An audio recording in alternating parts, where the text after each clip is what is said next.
Hi friends, welcome back to our Minitab session, and today we are going to learn one of the questions from basic statistics. Before we get into the session, I thought I should share with you the broad plan for this entire series. So in this series I am going to cover 100 questions. Each of these questions would be from a advanced category so that you can relate it to a practical world, not exactly a question from a exam. The objective throughout this series is you learn slowly but surely Minitab, how to use it. Second, solve problems which you might face in the real world, and it would also be a practice for the exams, right? So let's start our today's session. This is a question we face in our day-to-day processes wherever we work. So I am sharing with you from one of my earlier processes where I worked similar data and all. So the question is, you are working in a process which runs for 24 hours with 4 teams working in the process. Obviously it's general shift, morning shift, evening shift and night shifts. Manpower are equally distributed across each shifts. Human resources team has raised questions on productivity of one team, which is the morning shift team. Given the mean productivity for a sub-process output, which team is actually doing better than others? So this is our question. We have the mean productivity output, that is for morning shift team. Let's take an example of the mean unit is 55 and standard deviation of 3. Mean of other shift, rest of the other shifts, that means the general shift, evening shift and night shift, combining together everything is mean is 63 with a standard deviation of 4. Each of this shift has a population of 5,000 units, or you can say the number of transaction in each shift is about 5,000 units per day. Shift wise unit output is calculated based on 100 samples, right? So we have to find out, is there a difference between mean and mean of other shifts, right? So if I take you back to Minitab, this is the Minitab, and here if we have to solve this problem, basic statistics, right? Within basic statistics you will find this areas, right? So if you for beginners who have started with Minitab very recently or coming across in this video first time, I'll just tell you that if you go to stat here, the stat button here, there are other ribbons, other buttons also available in this ribbon, but let's stick with stat first. If you go to stat, then basic statistics. Within this basic statistics there are so many other sub tabs available, right? Now if you hover around any of this tab, see you get something popped up where it is written, determine whether the mean of a sample differs significantly from a specified value when population standard is known. So this is one sample Z, but we are concerned about 2 sample T, where we have to compare two means of 2 groups, right? So mean of morning shift and other shift. So means of 2 groups we are trying to compare, and there are few options available here. Both samples are in one column, so this is the data, each sample in its own column, where in this case it is in their columns, and there is something summarized data. So I'll show you based on different options here. Let's take this option first. So sample size is, it is written sample size is 100, right? And it is for both the groups. The sample mean which is given here, one is 55, one is 63. So one is 55, one is 63, right? Now the standard deviation given is 3 and 4. So standard deviation is 3 and 4. Why I am using summarized data here? Because in case of an exam you may not have the data.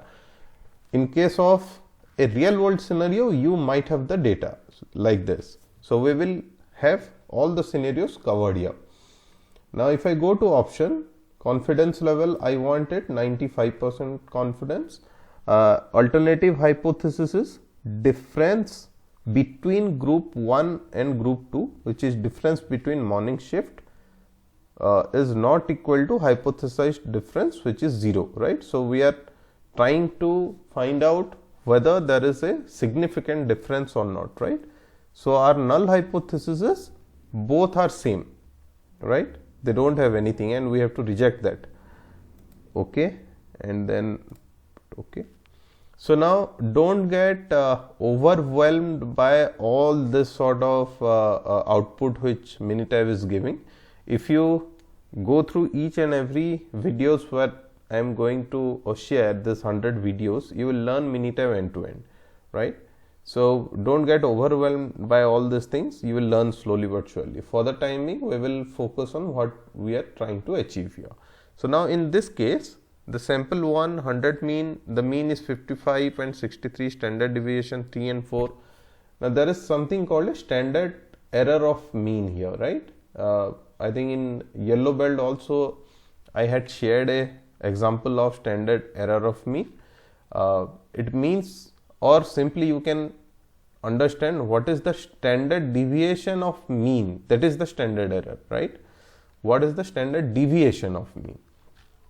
So the standard deviation of mean in this case is 0.30 and 0.40.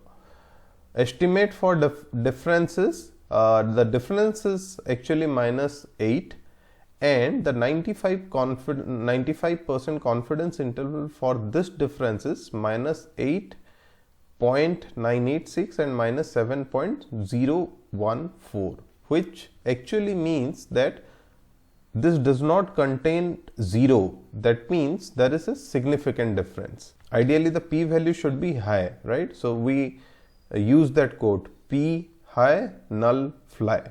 Since p value is not greater than 0.05, we cannot accept this value, null hypothesis.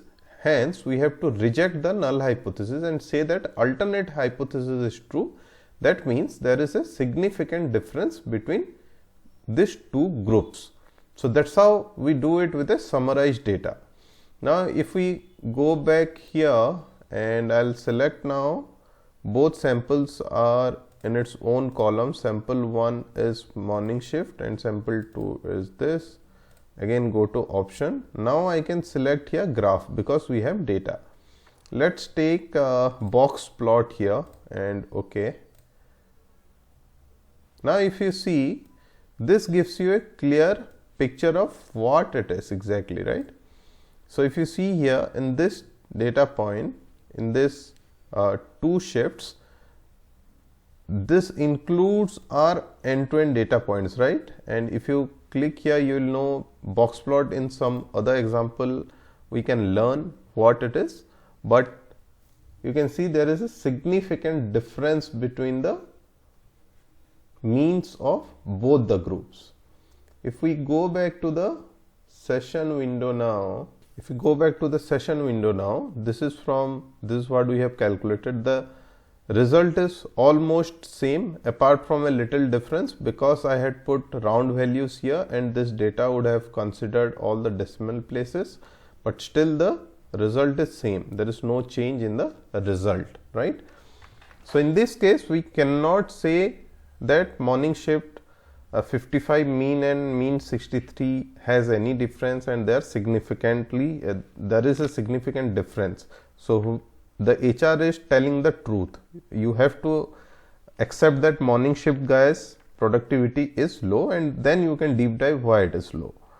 Now what are the other questions you might get from this sort of exercise? You might get calculate mean, standard deviation for a given set of data, for which what you can do is you can go to stat, go to basic statistics, display descriptive statistics, and then let's select both the groups and then you go to statistics. Now there are so many variables given here, so many parameters we can calculate. for simplicity, let's calculate this many only: mean, standard error of mean, standard deviation, variation, coefficient of variation, median, minimum, maximum, right? And let's take n total also. You can have skewness, kurtosis also, or range also. Yeah. So now graph, do we need anything? Let me show you the graphs also. All the graphs we can have here. And okay, so now you can see how it looks, right? So this is the graph of individual box plots of graphs it gives you. Then this is the individual data plots of both the shifts. This is with normal curve, histogram with normal curve, and histogram again of other group with normal curve. Both groups seems to be normal. Histogram of 3 shifts, other 3 shifts, this is simple histogram, and this is the earlier calculation. Now if we go to session window here, you can see here the session window shows us what variables we had selected: mean, standard error of mean, standard deviation, variance, coefficient of variance, minimum, median, maximum. All this descriptive statistics it shows us. Now there is one question you might have here: how it is getting calculated, right? So you can go here to this box and then click on help. It takes you on the window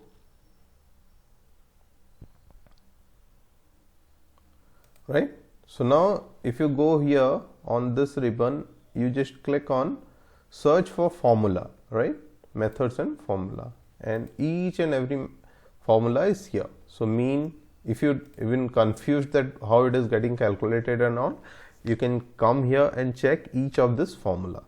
Minitab has that feature, it gives you everything. Earlier version of Minitab does not have it. It does not take you to a support page outside. There are inside pages within Minitab where it shows you. So let's go back to this, then select correct formula to calculate x.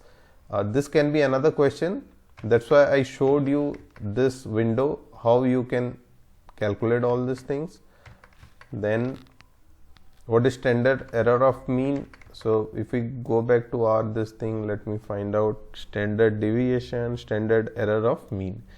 This is the formula for standard error of mean, right? So all these things, if you try to understand, then all the exam you can clear easily. What is standard deviation? This is another tricky question. Does the mean value increases with increase in sample size? True or false?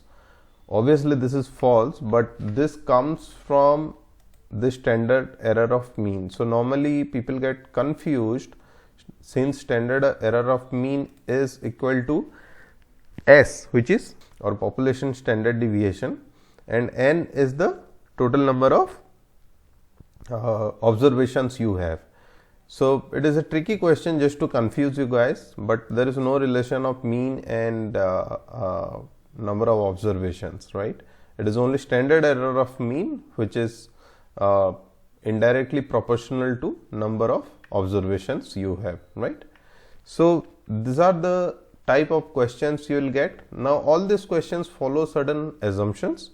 Those assumptions are: data follows normality, else most of the statistical calculations won't work and you have to follow non-normal statistics. In real world scenario, you will have data, so even if one parameter is not mentioned, you can calculate it on your own. So in this case, even if you don't have standard deviation, you can still calculate it. That's how you will have the assumptions, right?